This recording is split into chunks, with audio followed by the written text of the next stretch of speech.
Very quickly today, I want to talk about frictions and relationship. Frictions and relationship. You know, and when I talk about relationship, I'm not talking about relationship in the general sense. I'm talking about relationship in the emotional sense or in the marital sense. Because a lot of people go through frictions in their relationships. And one of the factors that cause frictions in relationships is actually the fact that when people are becoming involved with another person, either in a dating relationship or in a marital relationship, they tend to think that they are dating or getting married to a person, just a person. In fact, some people do not even have an in-depth understanding of the human personality, such that when they are dating a particular person or they are getting married to a person, they think they are getting married to the body of that person. They do not know that they are getting married to the spirit, the soul, and the body of that person. And that the body of that person is just the house in which the spirit and the soul inhabits. So what you're actually dating and what you are marrying is that you're marrying a spirit. And when you are marrying a spirit that you do not understand, or a spirit or a soul that do not align with your spirit and with your soul, there is bound to be frictions.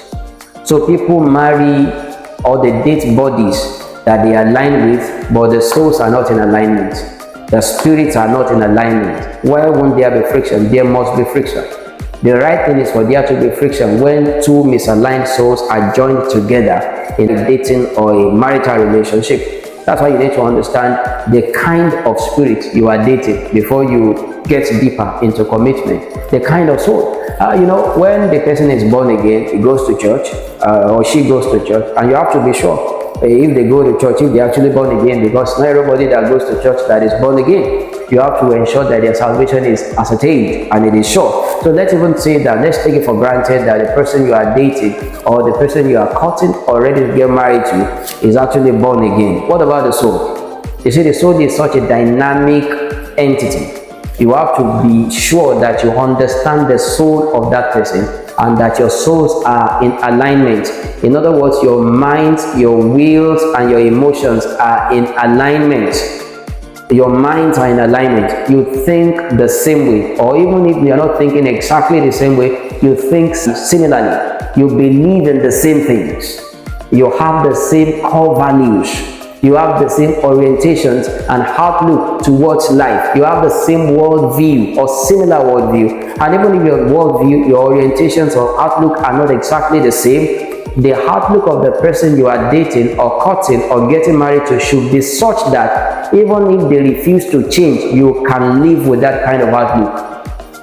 You can live with that kind of orientation. You can live with that kind of mindset. If it is not a mindset that you can live with, you're going to have friction at the end of the day because they may never change. They may never change. So people have frictions in their relationships because they do not do due diligence when they are starting out. They do not do due diligence on these three levels of existence. Have you done your due diligence on their souls? Have you done your due diligence on their spirits? Have you done your due diligence on their body? However you are able to do that, God will help you. I don't know how you do it. But have you done your due diligence on those three planes of existence, of their existence? You have to do your due diligence in those regards.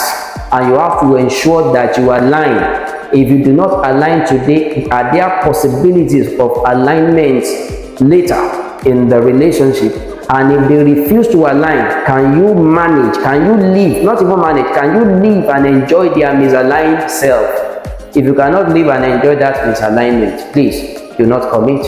If you commit, you're going to have frictions and you're going to experience friction for the rest of your life. And I don't think that's enjoyable.